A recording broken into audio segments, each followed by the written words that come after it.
Welcome to Civil Service IAS, your go-to YouTube channel for all things related to the Indian Administrative Service. Laxmikant की तीसरी part है ये video friends, ठीक है। Making of the constitution हम लोग देख रहे हैं और इस वाले पार्ट में हम लोग demand for a constituent assembly, composition of the constituent assembly, working of the constituent assembly और committees of the constituent assembly, ये चार अलग अलग चैप्टर्स है लक्ष्मीकांत की किताब में। चारों चैप्टर्स को डिटेल में शुरुआत कुछ इस तरीके से होती है, एक एक लाइन में समझा रहा हूं फ्रेंड्स, इसलिए किताब जरूर खोल कर रखिए अपने सामने। और आगे बढ़ने से पहले फ्रेंड्स लाइक जरूर मार दीजिए, लाइक और सब्सक्राइब, अगर सब्सक्राइब नहीं किया है तो सब्सक्राइब कर लीजिए, ये करने में तो आपका कुछ भी नहीं जाएगा। अब देखिए 1934 में पहली बार कॉन्स्टिट्यूएंट असेंबली का मुद्दा सामने आया। हुआ ये कि एमएन रॉय करके, ये जो आपका कम्युनिस्ट मूवमेंट था इंडिया में, जो कम्युनिस्ट पार्टी के फेवर में था, तो उसके एक बहुत दिग्गज नेता थे एमएन रॉय। एमएन रॉय ने पहली बार 1934 में बोला कि भैया एक कॉन्स्टिट्यूएंट असेंबली बनाई जानी चाहिए और वो कॉन्स्टिट्यूएंट असेंबली संविधान बनाएगी। पर उस समय पे 1934 के समय पे किसी ने सुना नहीं। ये वो समय था कि जब लगभग आपका ये जो गांधी जी थे ना, ये सिविल डिसोबीडियंस मूवमेंट को सस्पेंड कर दिया था उन्होंने, तो उस समय के लगभग की बात है ये। फिर हुआ ये कि इंडियन नेशनल कांग्रेस ने ऑफिशियली इस डिमांड को कब किया, तो इंडियन नेशनल कांग्रेस ने ऑफिशियली पहली बार कॉन्स्टिट्यूएंट असेंबली की डिमांड की 1935 में। 1935 में पहली बार ये डिमांड हुई थी और 1938 में जो हमारे पहले प्राइम मिनिस्टर होंगे आगे जाके फ्यूचर में, जवाहरलाल नेहरू जी ने इंडियन नेशनल कांग्रेस के रिप्रेजेंटेटिव बनके कहा कि भैया ये जो कॉन्स्टिट्यूशन है ना फ्री इंडिया का, इसको एक कॉन्स्टिट्यूएंट असेंबली फ्रेम करेगी without any outside interference. Okay, मतलब कहने का मतलब यह है दोस्तों कि एक ऐसी कॉन्स्टिट्यूएंट असेंबली जिसको एडल्ट फ्रेंचाइज के तौर पे चुना गया हो, एडल्ट फ्रेंचाइज मतलब प्रॉपर वोटिंग डाल के चुना गया हो, जिसमें सारे एडल्ट्स ने वोटिंग डाली हो, और उसके बाद जो कॉन्स्टिट्यूएंट असेंबली आएगी, उस कॉन्स्टिट्यूएंट असेंबली में जो लोग हैं वो अपने हिसाब से कॉन्स्टिट्यूशन बनाएंगे। किसी बाहरी फोर्स का यहाँ पे किसी भी तरीके का इंटरफेरेंस नहीं होगा। बाहरी फोर्स कहने का मतलब ब्रिटेन ही है फ्रेंड्स यहाँ पे। तो ये पहली बार कब बोला गया? 1938 में बोला गया जवाहरलाल नेहरू ने। तो तीन चीजें, 1934 में पहली बार बात हुई, 1935 में इंडियन नेशनल कांग्रेस ने बोला और 1938 ने बोला कि किसी बाहरी पार्टी का हमको इंटरफेरेंस नहीं चाहिए। अब उस समय तो सुना नहीं गया, लेकिन हुआ ये क्या दोस्तों कि 1939 में छिड़ गया सेकेंड वर्ल्ड वॉर। और सेकेंड वर्ल्ड वॉर छिड़ने के बाद जो इंडियन का पॉलिटिकल लैंडस्केप है बहुत तेजी से बदला। कैसे बदला? मैंने आपको बताया था कि 28 महीने का रूल था कांग्रेस मिनिस्ट्रीज का। गवर्नमेंट ऑफ इंडिया एक्ट 1935 के अंदर इलेक्शंस हुए थे, 1937 में मिनिस्ट्रीज बनी थी, 28 महीने तक उन मिनिस्ट्रीज ने राज किया। फिर भाई जंग छिड़ गई सेकेंड वर्ल्ड वॉर और ब्रिटेन ने बिना किसी से डिस्कस किए इंडिया को पार्टी बना दिया सेकेंड वर्ल्ड वॉर में। अब जब इंडिया पार्टी बन गई सेकेंड वर्ल्ड वॉर में, तो जितने भी इंडियन लीडर्स थे इंक्लूडिंग इंडियन नेशनल कांग्रेस और मुस्लिम लीग, सबने बोला कि भैया हमसे बिना बात किए आपने हमको कैसे सेकेंड वर्ल्ड वॉर में पार्टी बना दिया। तो हुआ ये रहा था कि ब्रिटेन एक तरफ जंग लड़ रहा था, ठीक है, और खास बात ये कि बीच में मुस्लिम लीग सपोर्ट करने लगा था ब्रिटेन को कि हाँ भाई हम इस वॉर एफर्ट में आपके साथ हैं, बट इंडियन नेशनल कांग्रेस ने सपोर्ट नहीं किया। तो ब्रिटेन को समझ में आया कि भाई इस समय पे जब हम जंग लड़ रहे हैं, सेकेंड वर्ल्ड वॉर लड़ रहे हैं, हम अलाइज के साइड पे हैं, तो हमें इंडियन लीडर्स की मदद की जरूरत है। तो उस इंडियन लीडर्स के मदद को पाने के लिए ये जो डिमांड रखी थी इंडियन नेशनल कांग्रेस ने कि भाई हमें अपनी खुद की एक कॉन्स्टिट्यूएंट असेंबली चाहिए अपना संविधान बनाने के लिए, इस डिमांड को पार्शियली माना ब्रिटिशर्स ने अगस्त ऑफर में। और ये अगस्त ऑफर कब आया? 1940 में। देखिए अगस्त ऑफर हो, चाहे क्रिप्स मिशन हो, चाहे कैबिनेट मिशन हो, इन तीनों पे मैंने डिटेल में वीडियो बनाई है। अगर आपको डिटेल में जाना है तो वो वीडियो जाके देखिए, क्योंकि यहाँ पे चूंकि लक्ष्मीकांत की किताब है तो सारे प्रोविजंस इनके यहाँ पे डिस्कस नहीं होंगे, ठीक है। बस एक समझाने के पर्सपेक्टिव से यहाँ पे इनको इंट्रोड्यूस किया गया। तो पहली बार अगस्त ऑफर 1940 के थ्रू ये बोला गया कि भाई आप कह लीजिए कि ये जो कॉन्स्टिट्यूएंट असेंबली हम बनाएंगे, लेकिन कॉन्स्टिट्यूएंट असेंबली जब जंग खत्म हो जाएगी तब हम बनाएंगे। इन प्रिंसिपल अप्रूवल दिया गया अगस्त ऑफर में। उसके बाद 1942 में क्या हुआ कि 1942 में सर स्टैफर्ड क्रिप्स थे। ये क्या थे कि ब्रिटिश कैबिनेट के एक मेंबर थे। वो इंडिया आए एक ड्राफ्ट प्रपोजल के साथ, और ड्राफ्ट प्रपोजल क्या था कि भैया जब वर्ल्ड वॉर 2 खत्म हो जाएगा तो हम इंडियन कॉन्स्टिट्यूशन को बनाने में पूरा सपोर्ट करेंगे एक नई कॉन्स्टिट्यूएंट असेंबली को बनाकर। और इस क्रिप्स प्रपोजल ने मुस्लिम लीग की जो डिमांड थी ना कि भैया इंडिया को 2 भागों में बांट दिया जाए, इसको भी रिजेक्ट कर दिया।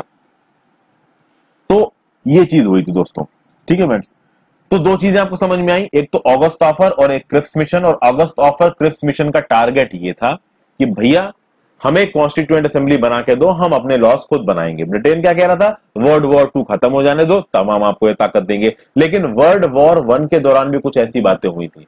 वर्ल्ड वॉर 1 के दौरान भी ब्रिटेन ने इंडिया को कुछ ऐसे आश्वासन दिए थे कि जब वर्ल्ड वॉर 1 खत्म हो जाएगा तो हम आपकी इन चीजों में मदद करेंगे, और फिर ब्रिटेन पलट गया था। इसीलिए जब ये वर्ल्ड वॉर 2 चल रहा था उस समय पे इंडियन लीडर्स के दिमाग में ये बात आ गई थी, और खासकर गांधी जी के भी दिमाग में ये चीज थी कि जब तक हमको कुछ ना कुछ सॉलिड नहीं मिलता तब तक हम आपकी बात नहीं सुनेंगे। फाइनली एंड में आया कैबिनेट मिशन 1946 में। प्रॉब्लम यह कि जब ये कैबिनेट मिशन 1946 में आया तब तक सेकेंड वर्ल्ड वॉर खत्म हो चुका था। लेकिन सेकेंड वर्ल्ड वॉर खत्म होने के साथ साथ, सेकेंड वर्ल्ड वॉर 1945 में खत्म हो गया था, सेकेंड वर्ल्ड वॉर खत्म होने के साथ साथ इंडिया में इतने बवाल मचने लगे थे ना। पहली बात तो इंडियन नेशनल आर्मी ने बवाल मचा दिया था ईस्टर्न फ्रंटियर में, म्यांमार वगैरह में, अंडमान निकोबार आइलैंड्स तक पहुंच गए थे। अगर आप इंडियन नेशनल आर्मी के बारे में जानना चाहते हो, सुभाष चंद्र बोस जी के रोल के बारे में जानना चाहते हो, तो उस पर मैंने वीडियोस बना रखी है, आप मेरी हिस्ट्री प्लेलिस्ट में देखिए जाके। तो वहां बवाल मचा हुआ था। तो सही में ब्रिटेन चाह रहा था कि भाई अब कॉन्स्टिट्यूएंट असेंबली बना के इनको थोड़े बहुत नियम कानून बनाने दो, क्योंकि यहां पे हालत काफी बिगड़ रही है। तो क्या बोला गया कि कैबिनेट मिशन भेजा गया इंडिया में, और इस कैबिनेट मिशन में 3 लोग थे। एक थे लॉर्ड पैथिक लॉरेंस, फिर इसमें थे सर स्टेफर्ड क्रिप्स, ये सर स्टेफर्ड क्रिप्स आपके क्रिप्स मिशन में भी थे, और एक थे एवी अलेक्जेंडर। ये 3 लोग थे कैबिनेट मिशन में। ये कैबिनेट मिशन इंडिया पहुंचा 24 मार्च 1946 को, 24 मार्च 1946 को। इस कैबिनेट मिशन को यह पता था कि भाई मुस्लिम लीग की कुछ डिमांड्स को तो मानना पड़ेगा। अगर हम मुस्लिम लीग की डिमांड्स को नहीं मानेंगे तो जिस तरीके से क्रिप्स मिशन फेल हो गया था उस तरीके से आपका कैबिनेट मिशन भी फेल हो सकता है। तो इन्होंने एक बड़ा ही लूज सेंटर बना के एरिया को कुछ इस हिसाब से सेग्रीगेट किया। 2 ग्रुप्स बनाए, एक लूज सेंटर बनाया और उसके नीचे 2 ग्रुप्स बनाए। इन 2 ग्रुप्स में एरिया को कुछ इस हिसाब से सेग्रीगेट किया गया कि एक जगह आईएनसी राज में थी, एक जगह मुस्लिम लीग राज में थी, और लूज सेंटर है। तो मतलब प्रॉपर यहां पे पार्टीशन की बात नहीं हुई, बट एक लूज तरीके का सेंटर बना दिया गया।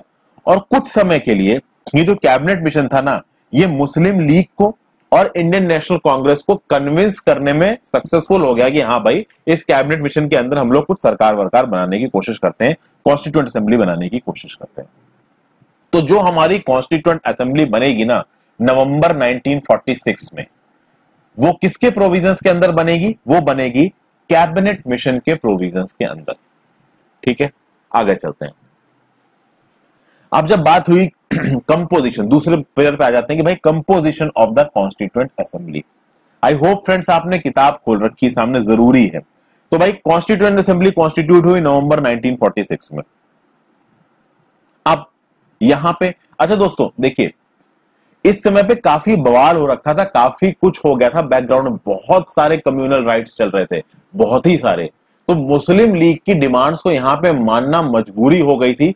थोड़ा बहुत मजबूरी थी ये इंडियन नेशनल कांग्रेस के लिए, और थोड़ी बहुत मजबूरी थी ये ब्रिटिश सरकार के लिए, क्योंकि ब्रिटिश सरकार को भी इस समय तक ये समझ में आने लगा था कि भैया हमको इंडिया से निकलना ही है। ओके, हमको इंडिया से निकलना है। याद करिए मैंने आपको क्या बताया था, क्लेमेंट एटली ने क्या डिक्लेरेशन किया था और कब किया था डिक्लेरेशन? तो क्लेमेंट एटली जी का डिक्लेरेशन आया था 20 फरवरी 1947 को कि हम 30 जून 1948 तक इंडिया को छोड़ देंगे।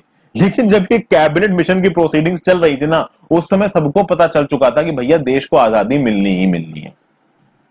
ठीक है, सबसे पहले बात करते हैं कि ये जो कॉन्स्टिट्यूएंट असेंबली बनी कैबिनेट मिशन के अंदर, भाई इसमें सीटें कितनी कितनी थी। तो ये कहा गया कि भाई टोटल जो स्ट्रेंथ होगी इस कॉन्स्टिट्यूएंट असेंबली की वो होगी 389। उस 389 में से 296 सीट्स दी जाएंगी ब्रिटिश इंडिया को, यानी वो प्रोविंसेस जो कि ब्रिटिश इंडिया के डायरेक्ट कंट्रोल के अंदर में है, और प्रिंसली स्टेट्स को दी जाएंगी 93 सीटें। ओके,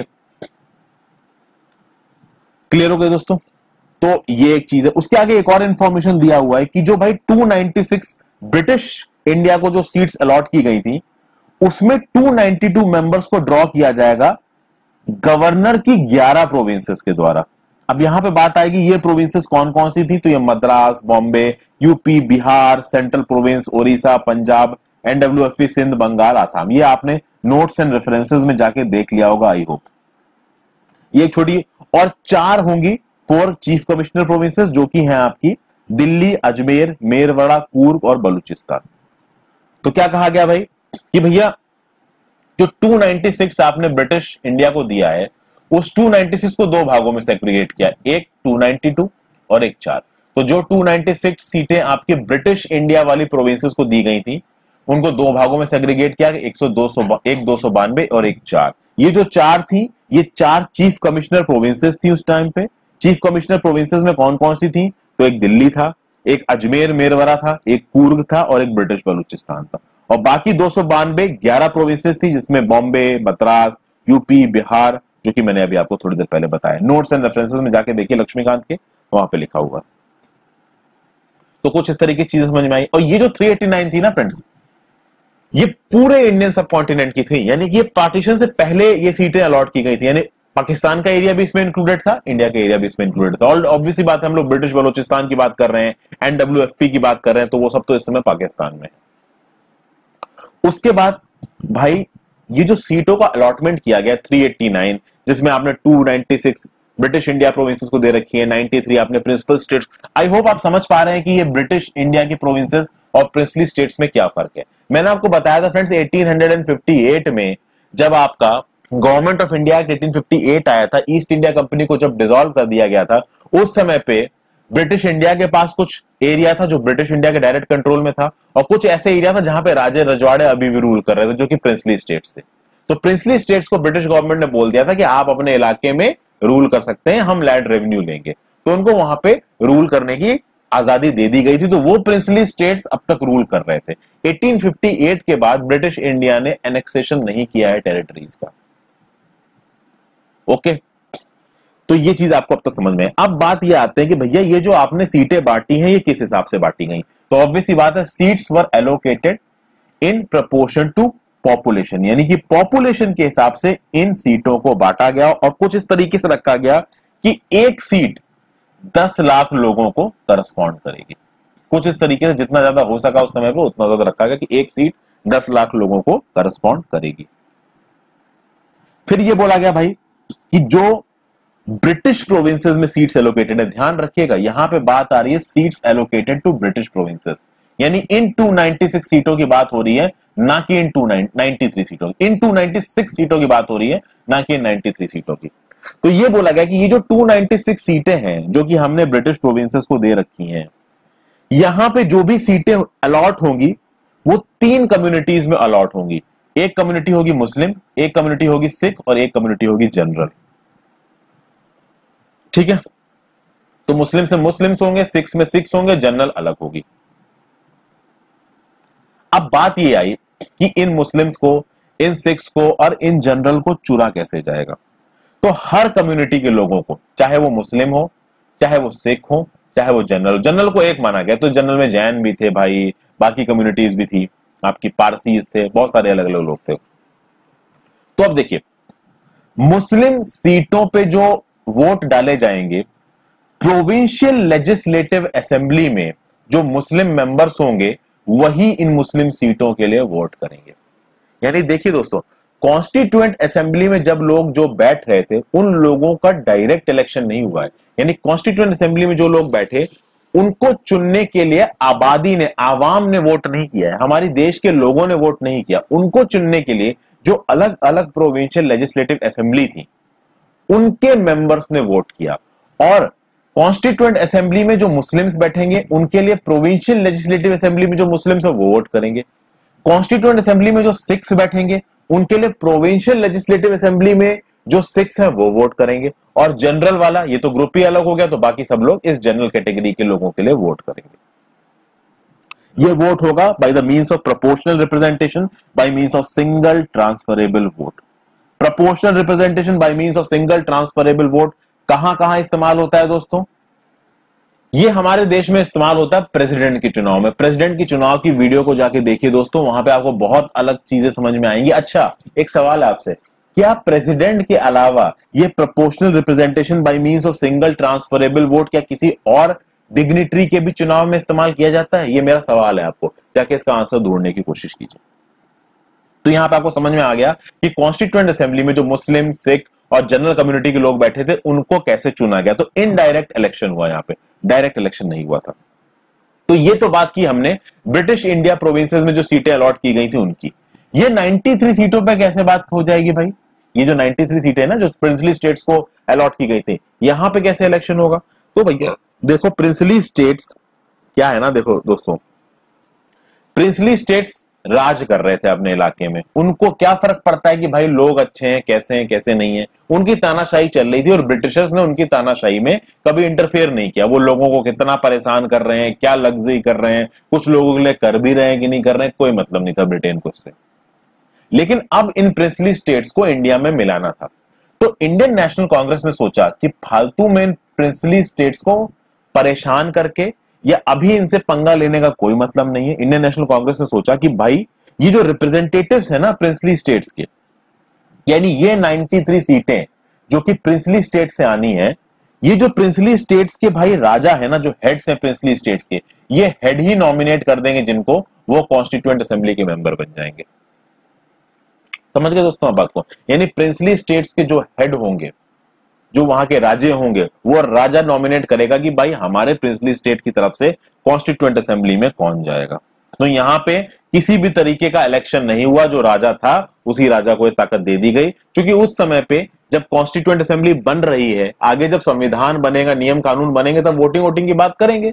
अभी तो वैसे ही देश को आजादी मिलने में इतना बवाल हो रहा है, हर जगह कम्युनल राइट्स चल रहे हैं, तो अब इन प्रिंसली स्टेट्स के राजों से भी कौन पंगा ले? तो इसलिए इनसे बोल दिया गया कि भाई अपना रिप्रेजेंटेटिव आप खुद ही भेज दो। तो अब यहां पे कॉन्स्टिट्यूएंट असेंबली के बारे में आपको एक चीज समझ में आती है कि भैया आधा इसको इलेक्ट किया गया था, आधा नॉमिनेट किया गया था। नॉमिनेटेड मेंबर्स कौन थे कि भाई जो प्रिंसली स्टेट्स जो अपने रिप्रेजेंटेटिव भेज देंगे वो हो जाएगा नॉमिनेटेड, और भाई प्रोविंशियल लेजिस्लेटिव असेंबली चुनेगी वोट डाल के, तो इनडायरेक्ट इलेक्शन होगा, तो उसमें आपके हो जाएंगे पार्टली इलेक्टेड। ओके दोस्तों, लेकिन प्रॉब्लम ये थी कि जो इलेक्शन हो रहा था ना, वो जो प्रोविंशियल लेजिस्लेटिव असेंबली में जो लोग बैठे थे उनके लिए जो वोट डाले गए थे, वो वोट पूरी देश की जनता ने थोड़ी ना डाले थे दोस्तों। आपको मैंने पहले ही बताया है कि गवर्नमेंट ऑफ इंडिया एक्ट 1935 में जिन जिन लोगों को भी वोट डालने की आजादी दी गई थी, ताकत दी गई थी, उसमें बहुत सारे लिमिटेशंस थे, जैसे कि इतना टैक्स भरे, उनके पास कम से कम इतनी प्रॉपर्टी हो, कम से कम इतने पढ़े लिखे हो, तब वो वोट डाल सकते हैं।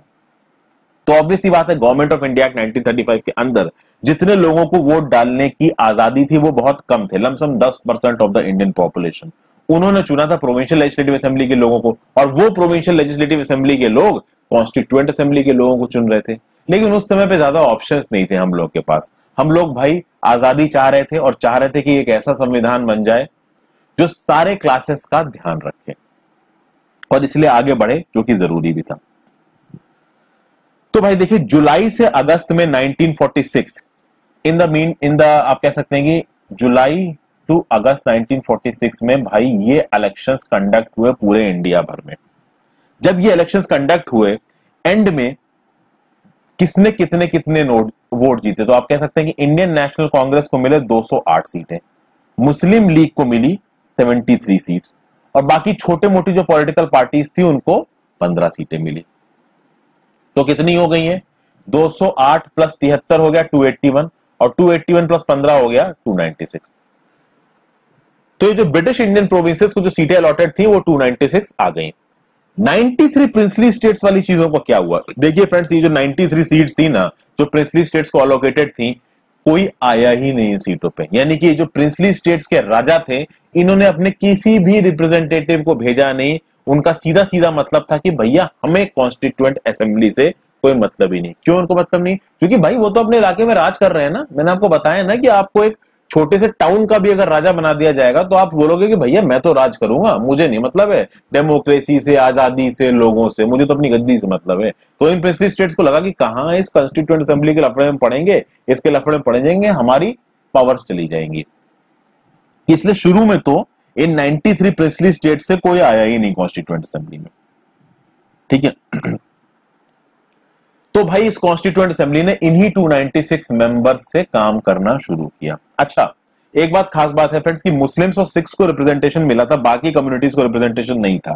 लेकिन आप देखोगे कि कॉन्स्टिट्यूएंट असेंबली में भाई पारसी भी थे, एंग्लो इंडियंस भी थे, क्रिश्चियंस भी थे, एससी, एसटी, वुमेन, हर सेक्शन को यहां पे रिप्रेजेंटेशन मिली थी। उस समय पे फ्रीडम मूवमेंट से एसोसिएटेड सारे दिग्गज और बड़े नेता थे, केवल महात्मा गांधी जी नहीं थे, क्योंकि महात्मा गांधी जी को कभी कॉन्स्टिट्यूएंट असेंबली में आना ही नहीं था।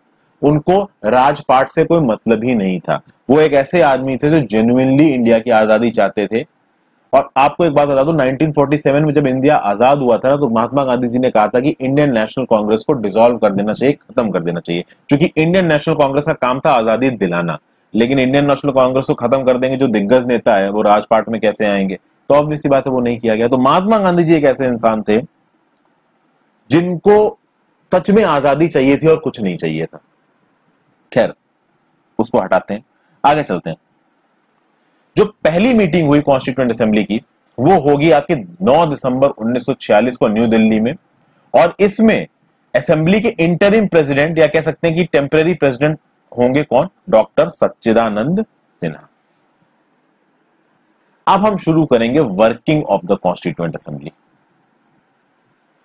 अब इस बीच में एक इंपॉर्टेंट इंफॉर्मेशन मैं आपको देना चाहूंगा, थोड़ा अलग हटके दोस्तों। जब जुलाई अगस्त 1946 में इलेक्शंस चल रहे थे ना, जब अगस्त का समय आया, तो उस समय पे अगस्त के शुरुआत के 10 दिन में ये लगने लगा था कि भैया इंडियन नेशनल कांग्रेस तगड़े से जीतने वाली है। ठीक है, कैबिनेट मिशन ने क्या किया था कि एक बहुत ही लूज सेंटर बनाया था, ठीक है, बहुत ही कमजोर सेंटर बनाया था और 2 भागों में बांटा था। एक भाग में ऑब्वियस सी बात है मुस्लिम मेजॉरिटी एरियाज थे, जहां पे मुस्लिम लीग की बादशाहत होगी। एक में आप कह सकते हैं कि इंडियन नेशनल कांग्रेस की बादशाहत थी। ये 2 एरियाज को बनाए थे। तो मुस्लिम लीग कैबिनेट मिशन पे तैयार हो गई थी, क्योंकि उसको ऐसा लगा था कि हमको एक ऐसा इलाका मिल जाएगा जहां केवल हमारी चलेगी।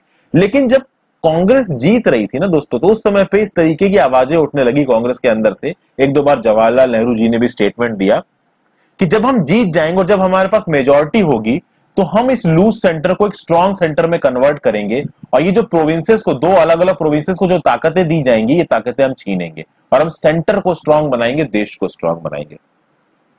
जब इस तरीके के डिक्लेरेशन आने लगे ना, और जब मुस्लिम लीग को यह लगने लगा कि वो ज्यादा वोट नहीं पा पाएगी इलेक्शंस में, तब हुआ ये दोस्तों कि भैया 16 अगस्त 1946 को 16 अगस्त 1946 को डायरेक्ट एक्शन डे डिक्लेयर कर दिया गया। और डायरेक्ट एक्शन डे जब डिक्लेयर किया मोहम्मद अली जिन्ना ने, भैया गदर मच गया। इतनी मार काटी हुई, इतने लोग मरे एक दिन के अंदर, बवाल समझ गया। और तब से जो कम्युनल राइट्स ने जोर पकड़ा ना, ये कम्युनल राइट्स रुके ही नहीं। पर चलिए working of the constituent assembly देखते हैं। कम्युनल राइट्स तो अपना एक अलग ही मुद्दा है। तो जैसा कि मैंने आपको बताया कि भैया जो पहली मीटिंग हुई वो ही 9 दिसंबर 1946 को कॉन्स्टिट्यूएंट असेंबली की। इस मीटिंग को मुस्लिम लीग ने बॉयकॉट कर दिया, क्योंकि इस समय तक मुस्लिम लीग सीधे सीधे बोल रही थी, डायरेक्ट एक्शन कर ही चुकी थी कि भैया हमको अलग पाकिस्तान चाहिए, हमें ये लूज सेंटर वाले सिस्टम में रहना ही नहीं है। सीधे सीधे उन्होंने बोल दिया। तो जब वो आए नहीं, तो इस असेंबली की मीटिंग को कितने लोगों ने अटेंड किया? 211 मेंबर्स ने इस असेंबली की मीटिंग को अटेंड किया। इससे पहले मैंने आपको बताया ना कि भैया 73 सीटें तो मुस्लिम लीग ने जीती थी, 208 इंडियन नेशनल कांग्रेस ने जीती थी, तो ये 208 और 3 और कोई, तो टोटल 211 लोगों ने इस पहली meet of the constituent assembly को अटेंड किया। ठीक है, और इसमें जैसा कि मैंने आपको बताया, जो सच्चिदानंद सिन्हा थे सबसे ओल्डेस्ट मेंबर थे, तो इनको प्रेसिडेंट बना दिया गया। एक फ्रेंच प्रैक्टिस थी, फ्रेंच प्रैक्टिस के अकॉर्डिंग कहा जाता है जो सबसे ओल्डेस्ट मेंबर हो उसको आप वो कर थोड़ी देर के लिए टेम्पररी प्रेसिडेंट बनाते हैं। आज की डेट में भी जो ओल्डेस्ट मेंबर होता है लोकसभा में, उसको आप प्रोटेम स्पीकर बना देते हो, अगर वो ओथ दिलाने लायक है फ्लोर पे आके। तो अब देखिए, बाद में सच्चिदानंद सिन्हा जी के बाद प्रेसिडेंट कौन बना असेंबली का? तो वो बनेंगे डॉक्टर राजेंद्र प्रसाद। ओके, और उसके बाद वाइस प्रेसिडेंट कौन बनेंगे असेंबली के? तो 2 लोग वाइस प्रेसिडेंट बनेंगे, एक एच.सी. मुखर्जी होंगे और वी.टी. कृष्णमाचारी होंगे। तो असेंबली के 2 वाइस प्रेसिडेंट थे, एक प्रेसिडेंट थे। पहले बने सच्चिदानंद सिन्हा, बाद में बने राजेंद्र प्रसाद। अब यहां पे एक चीज सामने आएगी, देखिए पहली मीटिंग हुई 9 दिसंबर को और 13 दिसंबर को जवाहरलाल नेहरू पेश करेंगे ऑब्जेक्टिव रेजोल्यूशन। और ऑब्जेक्टिव रेजोल्यूशन में वो ऑब्जेक्टिव्स लिखे हैं जिस हिसाब से हमारे नए देश को गवर्न किया जाएगा, चलाया जाएगा। फंडामेंटल्स, फिलॉसफी हमारे कॉन्स्टिट्यूशनल स्ट्रक्चर का इस ऑब्जेक्टिव रेजोल्यूशन में होगा। और इसी ऑब्जेक्टिव रेजोल्यूशन को बाद में मॉडिफाई करके क्या बनाया गया? बाद में मॉडिफाई करके इसको बनाया गया प्रीएम्बल। ठीक है दोस्तों, तो अब इसके एक एक करके पॉइंट्स देख लेते हैं। आप किताब में देखिए दोस्तों, आपको ज्यादा क्लियर होगा, समझ में आएगा। तो सबसे पहला पॉइंट क्या है कि भाई कॉन्स्टिट्यूएंट असेंबली कह रही है कि इंडिया को एक इंडिपेंडेंट नेशन बनाया जाएगा, सोवरेन रिपब्लिक बनाया जाएगा। इंडिपेंडेंट सोवरेन रिपब्लिक क्या है कि आजाद है, सोवरेन मतलब किसी फॉरेन पावर का इंटरफेरेंस नहीं है, और रिपब्लिक मतलब हेड ऑफ द स्टेट को इलेक्ट किया जाएगा। और यह बोला गया कि जो कॉन्स्टिट्यूएंट असेंबली है इंडिया के फ्यूचर गवर्नेंस के लिए अपना संविधान बनाएगी। फिर इसमें जो दूसरा पॉइंट है उस दूसरे पॉइंट को भी आप पढ़िए। मैं आपको पॉइंट वाइज इसका मतलब समझाने की कोशिश कर रहा हूं ताकि चीजें आपको क्लियर होती जाए। दूसरा पॉइंट क्या कह रहा है कि अभी जो टेरिटरीज ब्रिटिश इंडिया में है, फिर आगे वो टेरिटरीज जो इंडियन स्टेट्स का पार्ट बनेंगी, फिर ऐसी कोई टेरिटरी जो इंडिया किसी बाहर आउटसाइड कंट्री से लेता है, ऐसी कोई टेरिटरी, या फिर ऐसा कोई स्टेट्स जो बाहर का है, किसी दूसरे देश का है, या अपने आप से इंडिया में मिलना चाहता है, तो वो इंडिपेंडेंट सोवरेन इंडिया में मिल सकता है। और जो इंडिया बनेगा that will be a union of them all. देखिए यहां पे दोस्तों इसमें बहुत ज्यादा घुसिएगा मत। ऑब्जेक्टिव रेजोल्यूशन की जो लाइंस हैं उनको बाद में कॉन्स्टिट्यूशन में जोड़ा गया है, और बस इस जो सेकंड पॉइंट में बस इतना बोला जा रहा है कि जितनी टेरिटरी हमारे पास अभी है और जितनी टेरिटरी बाद में हमारे पास किसी बाहर की जगह से आती है, उन सबको इनकॉर्पोरेट करके हम अपना एक यूनियन ऑफ इंडिया बनाएंगे। क्योंकि दिसंबर 1946 चल रहा है, ठीक है, पार्टीशन अभी तक हुआ नहीं है, तो अभी कुछ पता नहीं है इंडियन नेशनल कांग्रेस की लीडर्स को कि कितनी टेरिटरी होगी कितनी टेरिटरी नहीं होगी, इसीलिए इस तरीके की वर्डिंग्स का यहाँ पे इस्तेमाल किया गया है। फिर आगे आने वाले समय में कौन सा देश या फिर कौन से देश का कौन सा भाग हमसे मिलेगा हमें पता नहीं है, तो इस तरीके के लिए इस तरीके के वर्ड्स का इस्तेमाल किया गया है कि जो अभी की हमारी टेरिटरी है और फ्यूचर में बाहर से जो हमारे पास टेरिटरी आ रही है, हम सबको उसको मिला के एक यूनियन बनाएंगे। तीसरा जो पॉइंट है दोस्तों वो थोड़ा सा ट्रिकी है, एक बार मैं पढ़ देता हूं। तीसरा पॉइंट बोलता है where in the set territories whether with their present boundaries और with such others as may be determined by the Constituent Assembly, and thereafter, according to the law of the Constitution, shall possess and retain the status of autonomous units, together with residuary powers, and exercise all powers and functions of government and administration, save and except such powers and functions as are vested in or assigned to the Union, or as are inherent or implied in the Union, or resulting therefrom। बड़ी खतरनाक सी language है, legal language है, ज्यादातर लोगों को समझ में नहीं आएगी। इसका सीधा सीधा मतलब यह है दोस्तों कि अभी जितनी भी हमारे पास टेरिटरी है, उस टेरिटरी की जो भी हमारे पास बाउंड्री है, ये कॉन्स्टिट्यूएंट असेंबली में प्रॉपर डिबेट्स होंगी। कॉन्स्टिट्यूएंट असेंबली की डिबेट के बाद जिस हिसाब से भी डिसाइड किया जाएगा, उस हिसाब से इन बाउंड्रीज को हम लोग रीऑर्गेनाइज कर सकते हैं। और रीऑर्गेनाइज करने के बाद जो यूनिट्स बनेंगे, जो स्टेट्स बनेंगे इंडिया में, जो प्रोविंसेस बनेंगे, वो अपने आप में ऑटोनॉमस यूनिट्स होंगी। ऑटोनॉमस यूनिट्स कहने का मतलब कि उनको राज करने के लिए एप्रोप्रिएट पावर्स दी जाएंगी, और वो पावर्स इस अकॉर्डिंग होंगी कि ये राज करते वक्त यूनियन की पावर या सेंटर की किसी भी पावर के साथ इंटरफेरेंस नहीं करेंगी। कुल मिला के ये कहा जा रहा है कि कॉन्स्टिट्यूएंट असेंबली में डिबेट होने के बाद इंडिया का जो बाउंड्री और टेरिटोरियल स्केप है उसके रीऑर्गेनाइजेशन पे डिसाइड किया जाएगा। रीऑर्गेनाइजेशन के बाद जो छोटी छोटी अंदर यूनिट्स बनेंगी उनको ऑटोनॉमस होने का हक दिया जाएगा। वो अपने हिसाब से लॉ एंड ऑर्डर बना सकती हैं, काम कर सकती हैं संविधान की परिभाषा के अंदर, और वो कुछ इस तरीके से काम करेंगे कि यूनियन की पावर्स के साथ, सेंटर की पावर के साथ वो इंटरफियर नहीं करेंगी। बस ये कहा जा रहा है इस तीसरे पैराग्राफ में, जो एक खतरनाक सी लीगल लैंग्वेज लिख रखी है और कुछ नहीं है। फिर चौथा पॉइंट ये बोलता है कि भैया जितना भी हमारे संविधान के अंदर पावर है, जो भी स्टेट की पावर होगी, इंडिपेंडेंट इंडिया की पावर होगी, इसकी जो अलग अलग एजेंसीज होंगी उनकी पावर होगी, वो डिराइव होती है किससे? From the people of India, Bharat के लोगों से वो डिराइव होगी। फिर पांचवा जो है, पांचवे वाले पॉइंट में लिख रखा है भैया कि जस्टिस दिया जाएगा, सोशल, इकोनॉमिक और political, equality of status of opportunity before the law. ये सब चीजें देखिए फ्रेंड्स प्रीएम्बल में भी हैं। अगर आपने प्रीएम्बल पढ़ा हो वहां पे आपको ये चीजें मिल जाएंगी। कुछ ऐसे वर्ड्स हैं जो प्रीएम्बल में नहीं है, ज्यादातर है। फिर कहा गया कि freedom of thought, expression, belief, faith, worship, vocation, association and action subject to law and public morality. काफी सारी चीजें ये प्रीएम्बल में लिखी हुई है। एक बार प्रीएम्बल को जाके पढ़िए। छठा पॉइंट क्या बोलता है ऑब्जेक्टिव रेजोल्यूशन का, कि जितनी दबी कुचली कम्युनिटीज है उनको भी हम मदद करेंगे, उनको नीचे नहीं दबने देंगे। तो माइनॉरिटीज को ऊपर आने का मौका दिया जाएगा, बैकवर्ड ट्राइबल एरियाज के लोगों को ऊपर आने का मौका दिया जाएगा, डिप्रेस्ड क्लासेस के लोगों को ऊपर आने का मौका दिया जाएगा, बैकवर्ड क्लासेस के लोगों को ऊपर आने का मौका दिया जाएगा। ये जो कम्युनिटीज हैं जो कि सालों से दबी कुचली हैं, इनको और नहीं दबना होगा, इनको ऊपर आने का मौका दिया जाएगा। ठीक है, फिर कहा जाता है, 7वां पॉइंट देख सकते हैं कि 7th पॉइंट क्या बोल रहा है, where shall be maintain the integrity of the territory of the republic and the sovereign rights on land, sea and air according to justice। यानी कि हमारा जो जमीन है, हमारी जो हवा है, हमारा जो समुंदर है, सब पे हमारा राज होगा। ठीक है, हमारी खुद की इंटीग्रिटी होगी, हमारी सोवरेनिटी को कोई भी वॉयलेट नहीं कर सकता, और लॉ ऑफ सिविलाइज्ड नेशन के हिसाब से जो कुछ भी सिविलाइज्ड नेशंस रहे हैं, डेमोक्रेटिक नेशंस रहे हैं, उनके लॉ के हिसाब से हम लोग राज करेंगे। तो ये सब चीजें बोल रखी हैं फ्रेंड्स। 8वां पॉइंट भी आप पढ़ सकते हो, बहुत आसान सा है, कुछ खास नहीं है इसमें। ये जब ऑब्जेक्टिव रेजोल्यूशन सामने रखा गया ना फ्रेंड्स, इसको यूनानिमसली एक्सेप्ट किया गया। यूनानिमसली का मतलब है किसी ने भी इसके अगेंस्ट कोई पॉइंट नहीं उठाया। जनवरी 22, 1947 को इसको अडॉप्ट किया गया, जनवरी 22, 1947। और ये इस रेजोल्यूशन के हिसाब से हमारे कॉन्स्टिट्यूशन को शेप किया जाएगा। इस रेजोल्यूशन को मॉडिफाई करके हमारा प्रियम्बल लिखा गया है। जब आप प्रियम्बल को देखोगे दोस्तों, काफी हद तक आपको इसी के जो आधार है वो आपको प्रियम्बल में नजर आएंगे। आगे बात करते हैं changes by the independence act. भाई इंडिपेंडेंस एक्ट 1947 आया, आप इसको माउंटबेटन प्लान भी बोल सकते हो। ठीक है, अब हो ये रहा था दोस्तों कि भैया तरखाट मचा हुआ था, सबको पता चल गया था कि पार्टीशन होने वाला है, इंडिया पाकिस्तान बंटने वाले हैं। इंडिपेंडेंस एक्ट आया, इंडिपेंडेंस एक्ट ने बोल दिया कि पाकिस्तान अलग होगा, इंडिया अलग होगा, और बाकी जो स्टेट्स हैं वो या तो अलग रह सकते हैं या इंडिया पाकिस्तान में मिल सकते हैं। तो धीरे धीरे करके वो प्रिंसली स्टेट्स जो कि पहले आके कॉन्स्टिट्यूएंट असेंबली उन्होंने नहीं ज्वाइन की थे, अब वो धीरे धीरे आके कॉन्स्टिट्यूएंट असेंबली को ज्वाइन करने लगे।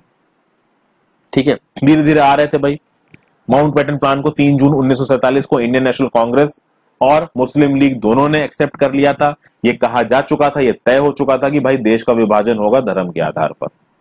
तो जो डोमिनियंस, जो प्रिंसली स्टेट्स जाके मुस्लिम लीग से मिलना चाहते हैं, पाकिस्तान में मिलना चाहते हैं, वो वहां जा सकते हैं, जो इंडिया से मिलना चाहते हैं वो यहां आ सकते हैं। तो इंडियन इंडिपेंडेंस एक्ट में 3 मेन चेंजेस किए गए in the position of the assembly. और अब जब ये इंडियन इंडिपेंडेंस एक्ट के थ्रू ये चेंजेस किए जाएंगे, उस समय पे जो मुस्लिम लीग के मेंबर्स थे जो पाकिस्तान की डिमांड कर रहे थे, वो एक बार के लिए इस कॉन्स्टिट्यूएंट असेंबली में बैठेंगे। क्यों बैठेंगे? क्योंकि भाई उनकी जो डिमांड थी पार्टीशन की वो तो पूरी हो ही चुकी थी। उनको ये पता था कि भैया अब देश आजाद हो चुका है, हमें हमारा पाकिस्तान मिल चुका है। पहला चेंज क्या आया है? पहला चेंज ये बोलता है assembly to be a fully sovereign body. यानी कि ये जो असेंबली बनेगी, कॉन्स्टिट्यूएंट असेंबली जो भारत का संविधान बनाएगी, और ऑब्वियसली बात है कि उस भारत में पाकिस्तान नहीं होगा, पाकिस्तान वाला इलाका अलग हो जाएगा। तो ये असेंबली जो कॉन्स्टिट्यूएंट असेंबली है, ये भारत का जो संविधान बनाएगी, कंप्लीट सोवरेन बॉडी की तरह काम करेगी। इसमें किसी भी एक्सटर्नल बॉडी का इंटरफेरेंस नहीं होगा, क्योंकि जब 1946 में कॉन्स्टिट्यूएंट असेंबली बनी थी, उस समय पर भारत आजाद नहीं हुआ था। जैसे ही ब्रिटेन ने कहा 20 फरवरी 1947 में कमेंट एटली ने डिक्लेयर किया कि भैया हमको 30 जून 1948 तक इंडिया से बाहर निकल जाना है, माउंटबेटन प्लान आ गया। उसके बाद सीधे सीधे इस असेंबली को एक सोवरेन बॉडी डिक्लेयर किया गया। तो हमारी कॉन्स्टिट्यूएंट असेंबली को सोवरेन बॉडी डिक्लेयर किया गया इंडियन इंडिपेंडेंस एक्ट 1947 के बाद। वैसे तो वो सोवरेन की तरह ही काम कर रही थी, ठीक है, बट फॉर्मली सोवरेन ये हो गई इंडियन इंडिपेंडेंस एक्ट 1947 के पास। तो यानी कि अब ये कॉन्स्टिट्यूएंट असेंबली ब्रिटेन से रिलेटेड किसी भी लॉ को रद्द मान सकता है इंडियन टेरिटरी में। फिर कहा गया भैया कि ये जो कॉन्स्टिट्यूएंट असेंबली है, ये ओरिजिनली बनाई किस लिए गई थी? ये ओरिजिनली इसलिए बनाई गई थी कि ये भारत के संविधान को बना सके, इसलिए इस कॉन्स्टिट्यूएंट असेंबली को बनाया गया था। लेकिन अब कहा गया कि ये कॉन्स्टिट्यूएंट असेंबली एक लेजिस्लेटिव बॉडी की तरह भी काम करेगी। यानी कि इसके 2 अलग अलग फंक्शंस होंगे। एक फंक्शन तो ये होगा कि भैया ये संविधान बनाएगी, दूसरा फंक्शन ये होगा कि ये ऑर्डिनरी लॉज भी बनाएगी कंट्री के, जिन लॉज के हिसाब से कंट्री को चलाया जाएगा। और इन दोनों टास्क को करने के लिए ये कॉन्स्टिट्यूएंट असेंबली अलग अलग दिन पे मिलेगी। तो भाई एक दिन जब ये मिलेगी, जिस दिन कॉन्स्टिट्यूशन को बनाना होगा, तो सिर्फ कॉन्स्टिट्यूशन बनाने की बात होगी। दूसरे दिन जब मिलेगी तो तब इसको ऑर्डिनरी लॉज बनाना है, तो सिर्फ ऑर्डिनरी लॉज बनाने की बात होगी। तो जब लॉज बनाने की बात होगी तो उसको क्या बोला जाएगा? डोमिनियन लेजिस्लेचर बोला जाएगा। ओके दोस्तों, तो अब यहां पे देखिए, जब ये कॉन्स्टिट्यूएंट असेंबली की तरह मिलेगी, जब यही constituent assembly as a constituent assembly यानी कि संविधान बनाने वाली बॉडी की तरह मिलेगी, तो जो इसके आपके कह सकते हैं कि चेयरमैन होंगे वो होंगे डॉक्टर राजेंद्र प्रसाद। और जब ये लेजिस्लेटिव बॉडी की तरह मिलेगी, यानी कि जब ये ऑर्डनरी लॉज बनाएगी कंट्री के, तब इसके चेयरमैन कौन होंगे? तब इसके चेयरमैन होंगे जीवी मावलंकर। पहली बार 17 नवंबर 1947, 17 ऑफ नवंबर 1947 को ये जो हमारी कॉन्स्टिट्यूएंट असेंबली है ये एक डोमिनियन लेजिस्लेचर की तरह मिलेगी, और उसी दिन जीवी मावलंकर जी को इसका स्पीकर या फिर आप कह सकते हैं कि चेयरमैन चुना गया था। और इन दो कैपेसिटीज में ये जो हमारी कॉन्स्टिट्यूएंट असेंबली है वो काम करती रहेगी कब तक? 26 नवंबर 1949 तक, जिस दिन हमारा कॉन्स्टिट्यूशन पे सिग्नेचर पड़े थे, कॉन्स्टिट्यूशन बनने का टास्क खत्म हो चुका था।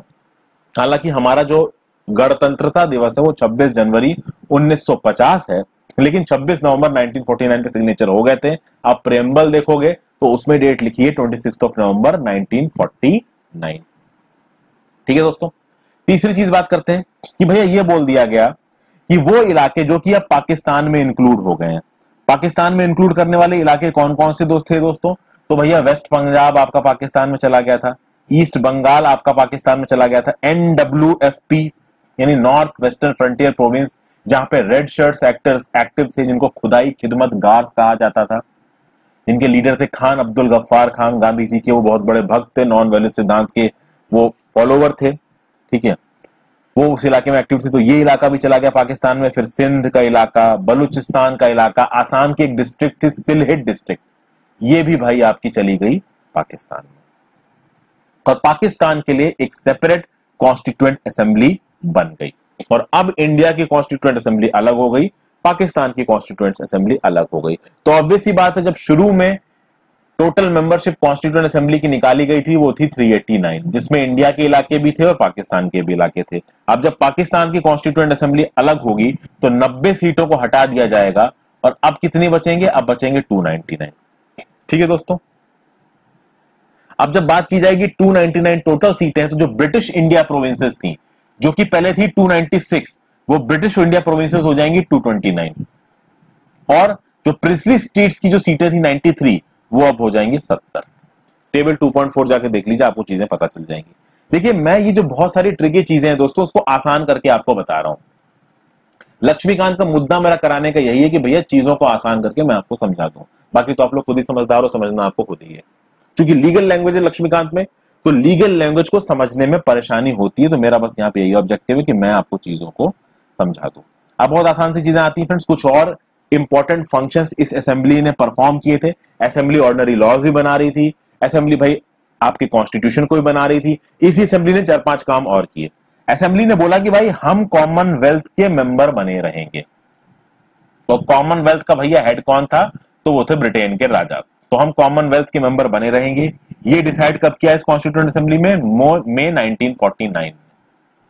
ठीक है, उसके बाद इसी कॉन्स्टिट्यूएंट असेंबली ने 22 जुलाई 1947 को अडॉप्ट किया। क्या इसने 1947 22 जुलाई को अडॉप्ट किया? हमारा नेशनल फ्लैग।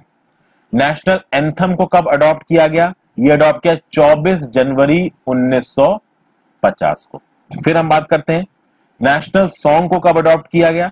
तो वो अडॉप्ट किया 24 जनवरी 1950 को। हमारे देश के पहले प्रेसिडेंट कौन बने और कब बने? तो 24 जनवरी 1950 को देश के पहले प्रेसिडेंट बने डॉक्टर राजेंद्र प्रसाद। किसने इलेक्ट किया उनको? ऑब्वियसली बात है, हमारी कॉन्स्टिट्यूएंट असेंबली ने इसको इलेक्ट किया। इस संविधान को बनाने में हमारी कॉन्स्टिट्यूएंट असेंबली को कितना समय लगा? आप कह सकते हो कि 2 साल 11 महीने और 18 दिन लगे। ये सब कुछ आपका लक्ष्मीकांत में लिखा हुआ है फ्रेंड्स। हल्का फुल्का आप अपने हिसाब से हाइलाइटर चला के आगे बढ़ सकते हैं। ओके दोस्तों, टोटल खर्चा आया 64 लाख रुपए का।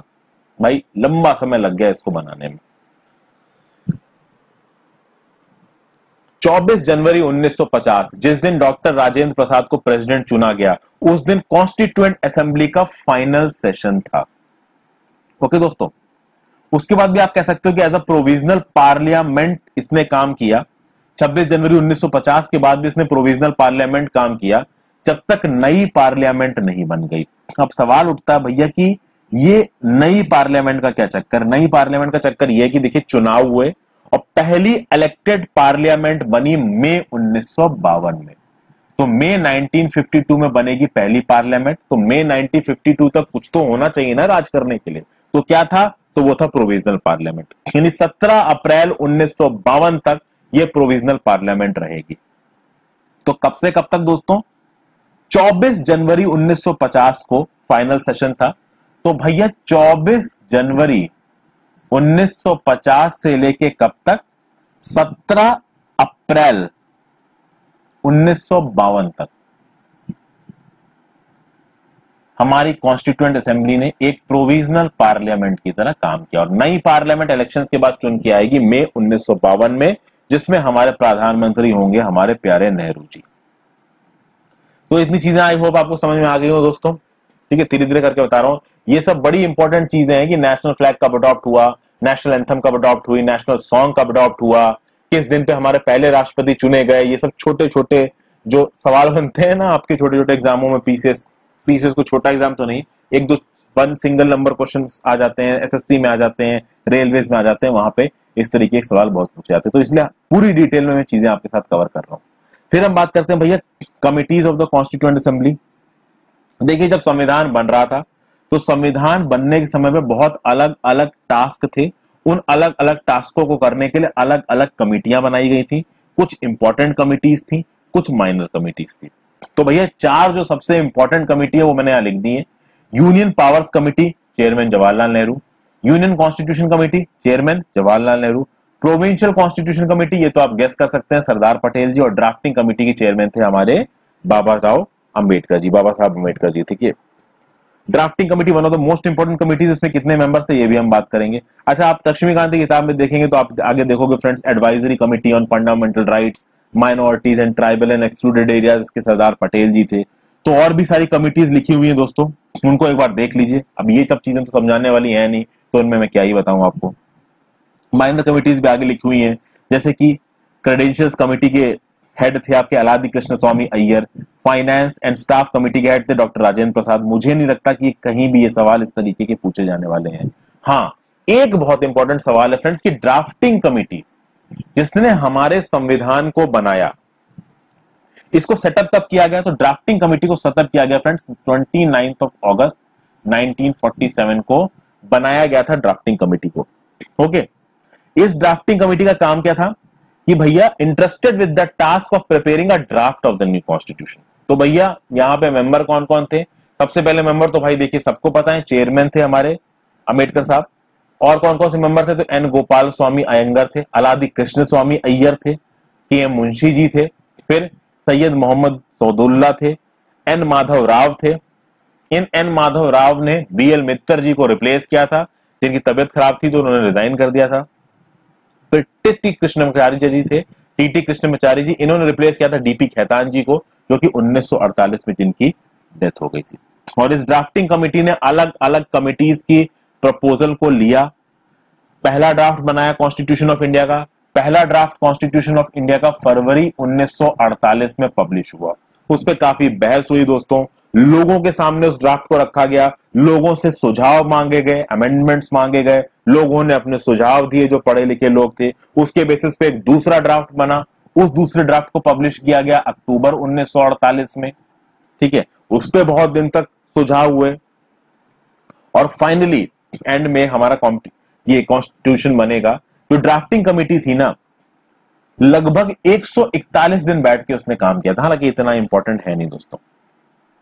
ओके, तो ये आप कह सकते हो इंपॉर्टेंट। आप ये याद रखिएगा कि भैया ड्राफ्टिंग कमिटी के मेंबर्स कौन कौन थे, इस पे एक नजर जरूर मारिएगा, क्योंकि ये जरूर आपसे पूछा जा सकता है दोस्तों। तो यहां पे मैंने ये चार इंपॉर्टेंट चीजें आपको बताई है। कौन कौन सी चार चीजें आपको यहां पे बताई गई हैं दोस्तों? देखिए, demand of the constituent assembly, composition of the constituent assembly, working of the constituent assembly and different committees of the constituent assembly. तो यहाँ पे मैं अपनी इस वीडियो को खत्म कर रहा हूँ दोस्तों। आई होप आपको कुछ मीनिंगफुल यहाँ पे सीखने को मिला होगा। जितनी जल्दी हो सकेगा मैं इन वीडियोस को आपके लिए लेके आऊंगा। इन द मीन टाइम आप इन वीडियोस को अपने दोस्तों के साथ जरूर शेयर कर दें फ्रेंड्स, क्योंकि मेरा इतने बोलने का फायदा तभी है जब ज्यादा से ज्यादा लोग इन वीडियोस को देख लेंगे। Thank you for watching this video friends. Have a great day. Good bye.